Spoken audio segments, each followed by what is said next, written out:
बच्चे कब्र पे बैठ के कुरान पढ़ते हैं। फिर कहा जाता है जनाब ये बच्चों ने 3 दिन पढ़ा है, चौथे दिन मैंने बाप को जन्नत में देख लिया है। मैं कहता हूँ जालिम झूठ ना बोल, ये बच्चे जो 3 दिन तेरे बाप की कब्र पे बैठे रहे, इनकी आंखें तो झांक के देख, जागते जागते आंखों में सुर्खी आ गई है।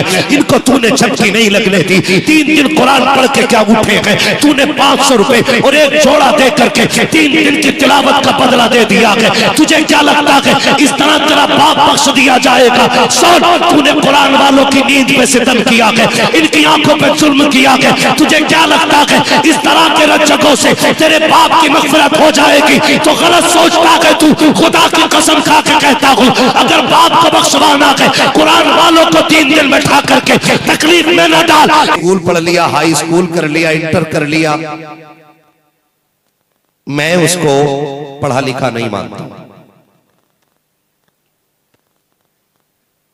यह हकीकत तब खुल के आती है कि जब निकाह खानी हो, हमारे शहर काजी साहब क़िबला बैठे हों, और जब कलमा पढ़ाते वक्त यूही और उम्मीद का नंबर आता है ना,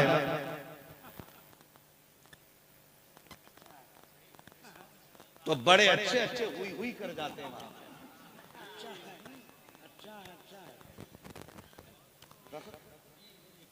ये हमारी कबलाहट है। अगर हम फतवे देने पे आए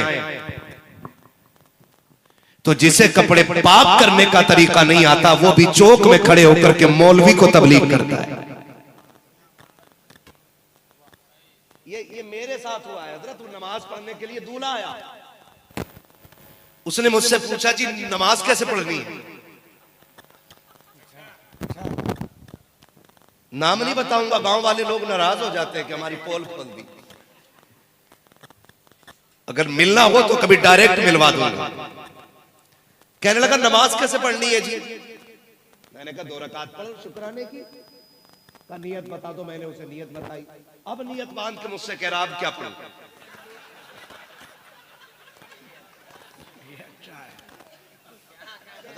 ये काबिलियत है हमारी, ये काबिलियत है। कह रहे अब क्या पढ़ूं? मैंने कहा भाई हो गई हजरत। फिर मैंने उसे सब बताया। सब बताने के बाद ना मैं पीछे हट गया, वो सलामी नहीं फेरता, खड़ा हो रहा, फिर सजदा, फिर खड़ा, फिर सजदा। जो करवट में मीठा लेके खड़ा था वो कह रहा भाई तू कब उठेगा? ये कंडीशन हमारी कौम की। सजदे में ही कह रहा कि आपका सलाम सजदे में से बोल रहा है, कह रहा कि बस आखिरी रकात है ये मेरी। खुदारा गैरत आनी चाहिए हमें शर्म आनी चाहिए। बाप हमारा मरता है और उसकी सांसें आसान करने के लिए हम मदरसे की तरफ दौड़ के हाफिज लेके आते हैं। जायदाद हम इस्तेमाल करेंगे, बख्शवाएगा मौलवी। उसकी 40 साल मेहनत के नतीजे पे ऐश हम करेंगे। कब्र पे बैठ के कुरान पढ़ेगा मौलवी। मैं तो आपकी तरफ से भी वकालत करके कहता हूं, क्यों धोखे में पड़ते हो? कोई इंतकाल हो जाए, फोन आता कि अब्बा खत्म हो गए, कुरान पढ़वा दियो। तीजे में हजरत लिस्ट जब बन के आती है ना कि ये बख्शवाना, क्या क्या बख्शवाना, अल्लाह वासिम साहब क्या क्या बख्शवाना, तो ऊपर लिखा होता है कि 700 कुरान, 3 लाख कलमा,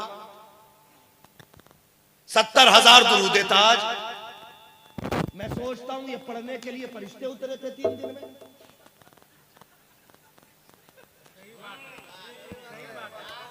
ये खुद सोचे हम जरा। 3 दिन में इतने कुरान, इतने कलमे, इतनी आयतें, इतनी सूरतें पढ़ी किसने? तो सुन, जैसा तू बख्शवाने वाला ऐसे ही तुझे बख्शने वाला, मतलब पढ़ के देने वाला मौलवी। जितने मांगे तुमने उतने दे दिए उसने, क्योंकि ना तुझे अपने अब्बा की फिक्र ना उसे तेरी फिक्र। ये कभी सोचा आपने? कभी ख्याल आया हमें? और हैरत तो तब होती है बाप आपका मरे, 3 दिन मदरसे के 1 मिनट के लिए अपने घर ला, उसकी जूतियों को उठा, कपड़ों से साफ कर, उसको इज्जत दे दे। 3 दिन में वो नेकी नहीं मिलेगी जो 5 मिनट में खुदा तुझको इज्जत अता फरमा दे।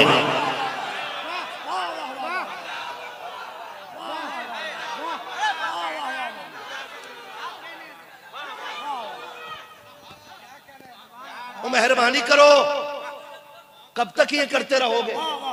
कब तक? ये कुरान वाले 8 आएंगे, कितने जोर से, कितने सारे बोले, कितने? ये इधर वाले क्यों नहीं बोल रहे? गूंगे? कितने? 8 आएंगे। और वो सिर्फ फारिग नहीं आएंगे, जन्नत के मेहमान आएंगे। देख लेना कौन आएंगे?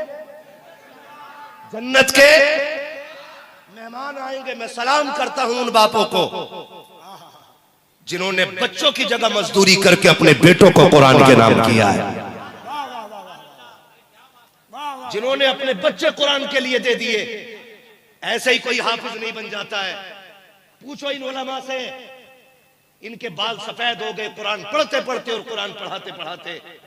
एक आयत को कम से कम 1000 बार रटा जाता है, तब जाके वो आयत जबान पे जारी होती है, तब जाके कुरान आता है। और ऐसे ही दीन नहीं आ जाता।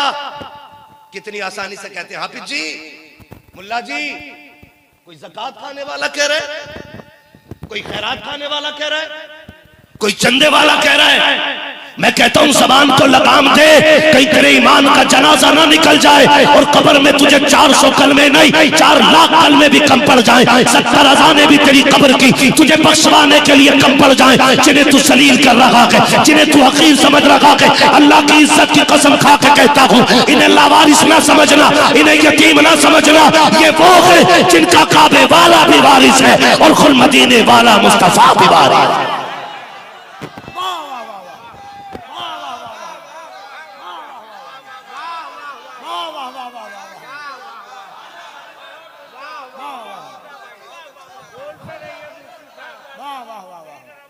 खुदारा ख्याल करें, बचाएं अपनी अपनी आखिरत और दुआएं मांगा करो। अल्लाह भले प्लॉट न देना, इमारत न देना, लेकिन मेरी नस्ल में कुरान वाला जरूर दे देना। बहुत जरूरी है कुरान वाले का होना।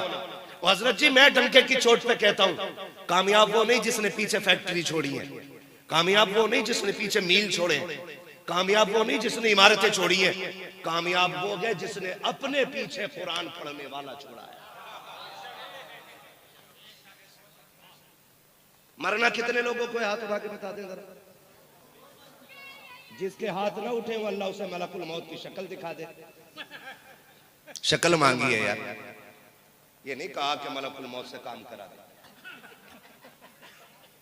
मरना है कि नहीं? बोलो। अच्छा जी, एक बात सुन लें, बड़ी संजीदगी से मैं बात करने लगा, तवज्जो करें, बहुत तवज्जो के साथ। अच्छी बात यह है कि जनाजा वो पढ़ाए जो सबसे ज्यादा नहीं, अच्छी बात थी, हक की बात नहीं थी, अच्छी बात। वारिस उससे जनाजा पढ़वाए जो सबसे नेक, ठीक है। वरना नीम हकीम खतरे जान और नीम मुल्ला खतरे ईमान। हमारे एक लड़के ने ना अपने अब्बा की नमाज जनाजा पढ़ाई, तो कह रहा वकीना अज़ाबत दीन।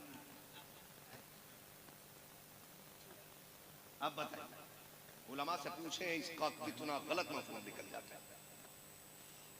अल्लाह हमें दीन के अजाब से बचा माज़, जबकि वो दैन है, दैन। तो लाजिम कोशिश ये करें कि नेक बंदा नमाज जनाजा पढ़ाए। चलूं आगे। ये कंडीशन हमारी कौम की है। फरमाया गया कि जब जाहिल फतवे देने लग जाएं तो समझ लो कयामत करीब आ गई है। हमारी कौम ने अपने उलमा का एहतराम नहीं किया। आप कहेंगे करते तो हैं, नमाज इन्हीं के पीछे पढ़ते हैं, जनाजा इन्हीं से पढ़वाते हैं, कान में अजान इन्हीं से पढ़वाते हैं। ये तो मजबूरी है आपकी, इज्जत यहां नहीं। इज्जत हम तब देखेंगे जब वलीमा तेरे बेटे का हो और पहली दावत मदरसे के पढ़ने वालों की होगी। इसे इज्जत कहते हैं। अलमिया ये है हमारी कौम का कि कुरान वालों को उससे पहले बिरयानी मिलती ही नहीं जब तक अब्बा मर ना जाए। जब तीजा आता है तब कुरान वाले याद आते हैं, 10वां आता है तब कुरान वाले याद आते हैं, 40वां आता है तब कुरान वाले याद आते हैं। वो तो शुक्र है ये कुरान वाले तुम्हारे करम पे नहीं मदीने वाले के करम पे जीते हैं। इसलिए मंत्री से अच्छा पहनते हैं, मंत्री से अच्छा खाते हैं, मंत्री से अच्छा रहते हैं और मंत्री से ज्यादा लोगों की नजरों में इज्जतदार होते हैं। क्यों? क्योंकि ये हुजूर के मेहमान हैं। किसके मेहमान हैं? हुजूर के मेहमान। हमने क्या किया? मैं जब पढ़ता था बरेली में, तखस्सुस करता था, तो मुफ्ती आजम मस्जिद में रहता था, इमाम था। एक मुक्तदी एक जोड़ी कपड़े लेके आया, मैं बड़ा खुश कि बड़ा अच्छा मुक्तदी है, मेरा कपड़े लाया। वो थैली मेरे आगे की कि हजरत कबूल कर ले। मैंने उसमें झांक के देखा ना तो तेल, कंगा, शीशा। मैं बोला भाई ये काय के कपड़े? उसने कहा जी आज अब्बा की बरसी थी, सोचा किसे कपड़े बनाऊं, मेरे ख्याल में आया कि इमाम से बढ़िया कौन मिलेगा। तो मौलवी के लिए मैयत से पहले कपड़े भी नहीं, खाना भी नहीं,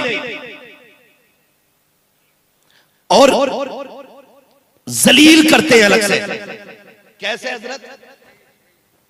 दावत कराएंगे बाद में 12 बजे। ओ भाई अल्लामा साहब भूल गए थे, बता मैं सेरा लेने चले गए थे, वहां से वो फिर सदरी लेने लगे, भूल गए थे यार मदरसे के बालकों की दावत है। 12 बजे ये खबर आती है, चलो ठीक है जो खाना बन गया ये शाम को खा लेंगे, क्योंकि ये जमात ही साबिरों की जमात है।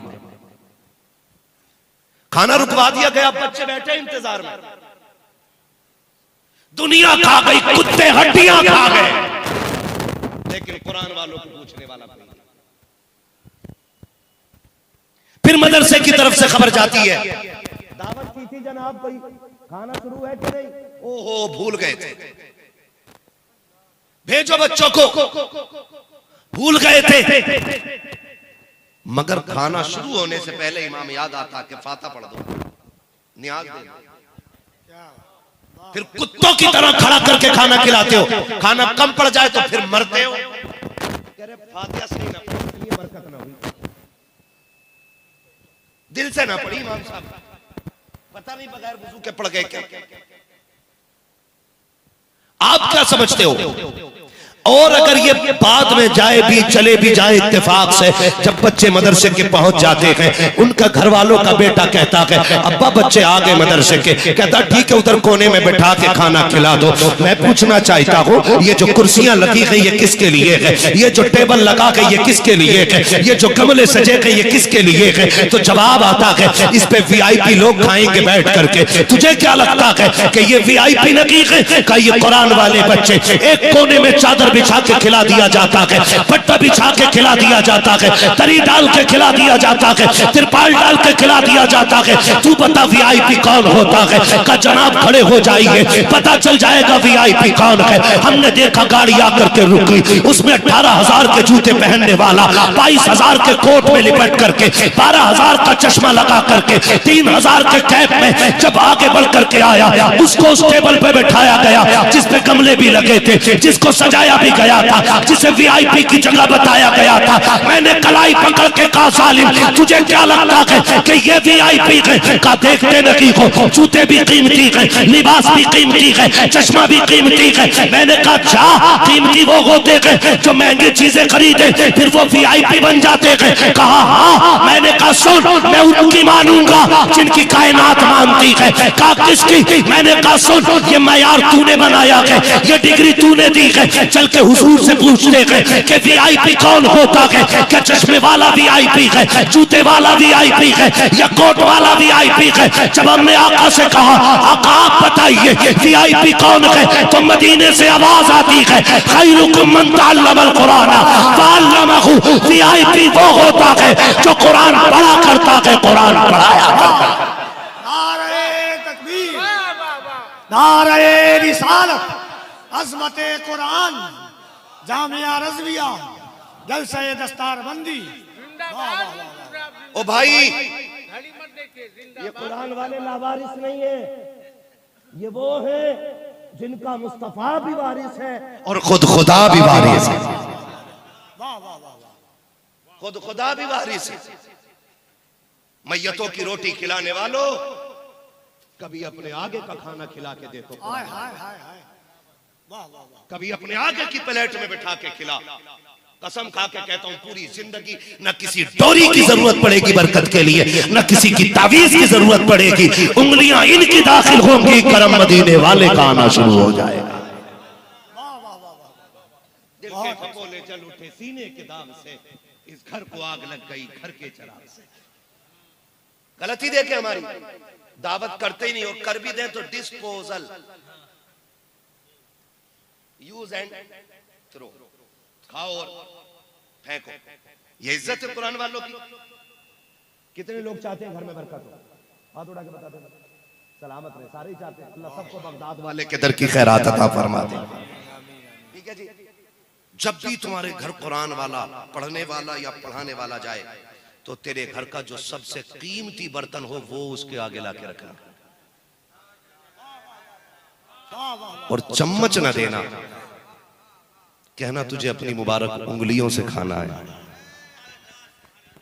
हाँ, पूछो इन उलमा से, हमने इनकी जूतियां उठाई हैं तो ये सीखा है कि उंगलियों पे तस्बीह पढ़ते रहो ना तो कब्र में ये रोशन हो जाएंगी।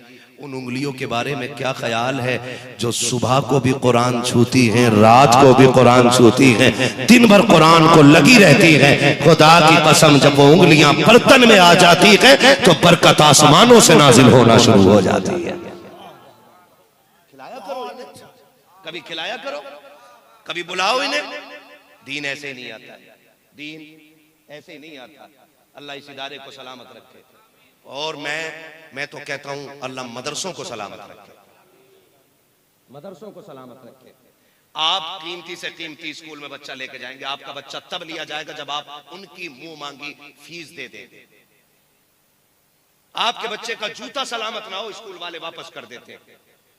ड्रेस उनकी मर्जी की ना हो, निकाल दिया जाता है। चल ड्रेस आएगा लेके तब दाखिल किया जाएगा। सलाम हो इन मदरसों को जिन्हें गुर्बत की बुनियाद पे दुनिया ठुकरा देती है, उन्हें मोहब्बत की बुनियाद पे मदरसे गोद में ले लिया करते हैं, उन्हें फिर मदरसे गोद में लेते हैं।